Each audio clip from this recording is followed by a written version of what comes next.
Yeroo amma jiru keessatti barattoonni baay'een dubbisaaf kitaaba isaanii caalaa bilbila isaanii fayyadamu. Kun immoo faayidaa mataa isaa danda'ee fi dhiibbaa mataa isaa danda'e of keessaa qaba. Viidiyoo har'aa keessatti kitaabaan dubbisuu moo viidiyoo ilaalaa dubbisuutu irra caala bu'aa qabeessa nu gochuu danda'a kan jedhu irratti wajjin dubbanna.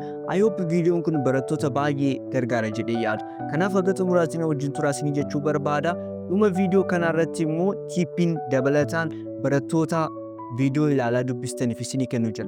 Dogoggora barattoonni viidiyoo ilaalaa dubbisan yeroo baay'ee raawwatantu jira. Dogoggora sana akkamitti akka sirreessan dhuma viidiyoo kanarratti isinitti hima. Kanaaf akka xumuraatti na wajjin turaasinii jechuu barbaada. Warri YouTube chaanalii kana subscribe hin goone please subscribe godhaa. Viidiyoo kana like gochuun jalqabaa.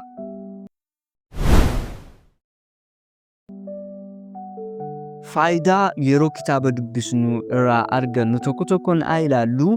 Inni jalqabaa sammuu hojjechiisuuf kitaaba dubbisuun gaariidha jedhama jechuudha. Viidiyoo ilaaluu caalaa sammuun keenya process akka godhuu fi kitaaba dubbisuun gaariidha jedhama jechuudha. Sababni isaas yeroo viidiyoo ilaallu sammuun keenya paasiiviidha yookaan immoo caqasaa qofadha jechuudha. Waan arginu qofadha kan fudhannu jechuudha. Wanta nuti share goonuu qabnu, wanta ofii keenya analyze gochaa xiinxalaa dubbannu qabnu jechuudha. Wanta namichi sun nuun jedhu qofa, wanta viidiyoo sanarraa arginu qofadha jechuudha kan fudhannu.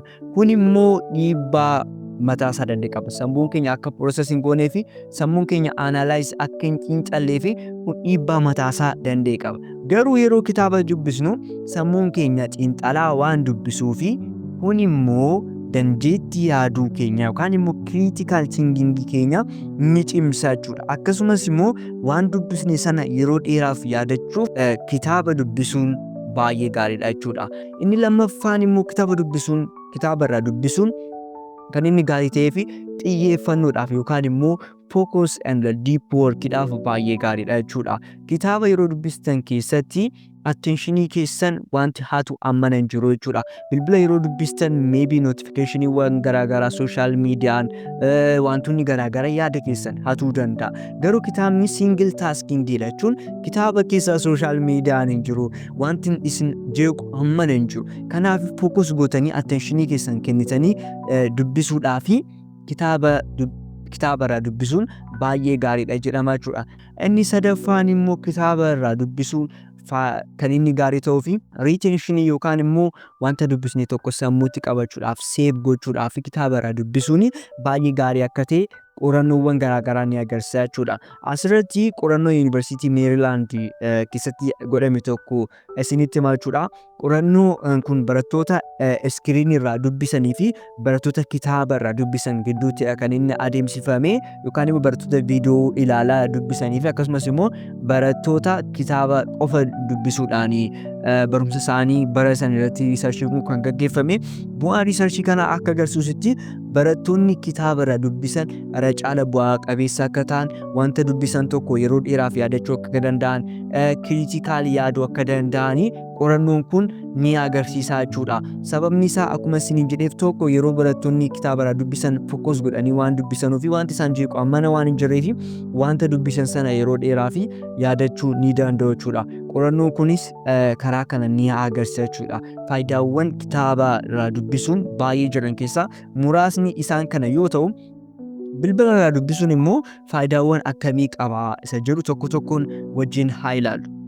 Faayidaa bilbilaan dubbisuu keessaa inni jalqabaa saffisaa fi salphaan barachuuf bilbilaan yookaan immoo viidiyoo ilaalaa dubbisuun baay'ee gaariidha jechuudha. Fakkeenyaaf wantoota gochaan agarsiifamanuu kitaaba irraa dubbisuu caalaa viidiyoo ilaalaa dubbisuun baay'ee gaariidha jechuudha. Fakkeenyaaf akkaataa itti kompiitarri tokko hojjetu kitaaba irraa dubbisuu yookaan immoo tiyoorii isaa barachuudha. Yoo viidiyoo ilaalaa barattanii wanta sana sammuu keessan keessatti qabachuu ni dandeessu jechuudha. Inni lammaffaan immoo faayidaan bilbilaan dubbisuun yeroo qusachuudhaaf jechuudha. Barnoota dheeraa ta'an tokko yeroo gabaabaa keessatti yookaan immoo daqiiqaa muraasaa keessatti barachuudhaaf viidiyoo ilaalaa dubbisuun baay'ee gaariidha jechuudha. Keessattuu qormaata fa'aa yeroo dhiyoo keessatti qabdu yoo ta'e chaaptariin isaa immoo bal'aa yoo ta'e boqonnaa isaa baay'ee bal'aa bira ga'uu kan hin dandeenye yoo ta'e viidiyoo ilaaltanii salphaatti qormaata sana hojjechuu ni dandeessu jechuudha. Faayidaan bilbilaan dubbisuun inni tokko isa kanadha jechuudha. Inni sadaffaan immoo poorshinii ulfaataa ta'e salphaatti hubachuudhaaf bilbilaan dubbisuun baay'ee gaariidha jechuudha. Fakkeenyaaf saabjektoota isinitti ulfaatan, saabjektoota baay'ee isinitti ciman, fakkeenyaaf maatii yoo isinitti ulfaatate, maatii dubbistan yoo isin hin galle, yoo viidiyoo ilaaltanii viidiyoo sanarra haala salphaa ta'een hubachuu dandeessu jechuudha. Gaafa kana kitaabarra caalaa viidiyoo ilaalaa dubbisuun irra caala bu'a qabeessa isin gochuu danda'a jechuudha. Kanaafiyyuu akka waliigalaatti viidiyoo ilaalaa barachuu fi kitaabaan dubbisuu akkamitti wal faana deemsisuu dandeenya isa jedhu irratti hamma waan tokko tokkoon isinitti himaa jechuudha. Wanta isin gochuu qabdanuu please viidiyoo qofa irratti more focus hin godhina. Akkasumas immoo kitaaba qofa irratti hin dubbisina. Wal faana yoo deemsistan irra caala bu'a qabeessa ta'uu dandeessu malee kitaaba qofa dubbistanii yookaan immoo viidiyoo qofa ilaaltanii bu'a qabeessa ta'uun yeroo kana keessatti maybe carraan isaa dhiphachaa dhufeera jechuudha.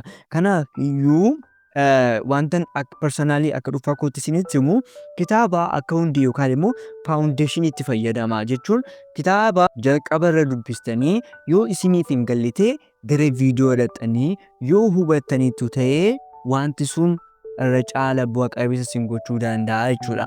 Malee kitaaba qofa dubbistanii yookaan immoo viidiyoo qofa ilaaltanii carraan itti wanta sana hojjechuu keessanii dhiphaa ta'uu danda'a jechuudha.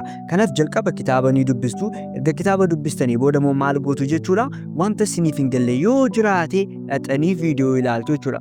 Wanta viidiyoo sanarraa hubattan immoo dhaqxanii nootii mataa keessanii qabatanii qormaatas ta'u wantoota garaagaraa salphaatti hojjechuu dandeessu jechuudha. Dogoggora barattoonni viidiyoo ilaalan hojjetan amma isinitti hima jechuudha. Barattoonni baay'een viidiyoo ilaaluu qofaanii wanta sana akka hubatanitti of ilaalu jechuudha. Yeroo baay'ee viidiyoo gaafa ilaallu illusion competency tuumama. Kana gaafa isiniin jedhu fakkeenyaaf saabjektii maatii tokko gaafa ilaaltan namichi gaafa ibsu bifa salphaatiin isiniif gala. Akka sammuun keessan akkamitti of amansiisa, akka waan isinii galeetti of amansiisa. Garuu wanti dhugaan isin dogoggoruu hin qabne namicha hojjechaa jira malee isin hojjechaa jira miti jechuudha. Kanaaf iyyuu wanti isin gochuu qabdanu viidiyoo qofa ilaaltanii hin dhiisina. Viidiyoo sanarraa deebi'aatii practice godhaa, shaakalaa jechuudha. Barattoonni baay'een viidiyoo qofa ilaalanii akka waan dubbisanii fixanii of ilaalu. Kun dogoggora barattoonni viidiyoo ilaalan yeroo baay'ee raawwatanidha jechuudha. Wanti isin gochuu qabdan edda viidiyoo sana ilaaltanii booda deebi'aatii shaakalaa, deebi'aatii practice godhaa. Gaafa kana dogoggora tokkoyyuu dogoggoruu hin dandeessan jechuudha. Kanaaf bifa isa kanaatiin sirreessuu dandeessu jechuudha. Malee viidiyoo ilaaltanii please achumaan hin dhiisina. Wanta viidiyoo sana irratti ilaaltan sana deebi'aatii practice godhaa, shaakalaa isin jechuu barbaada. Viidiyoon irraa baay'ee akkasiin gargaare abdii guutuun qaba. Hiriyoota keessaniif share godhaa isin jechuu barbaada. Viidiyoo sana irratti akka wal agarruutti nagaatti.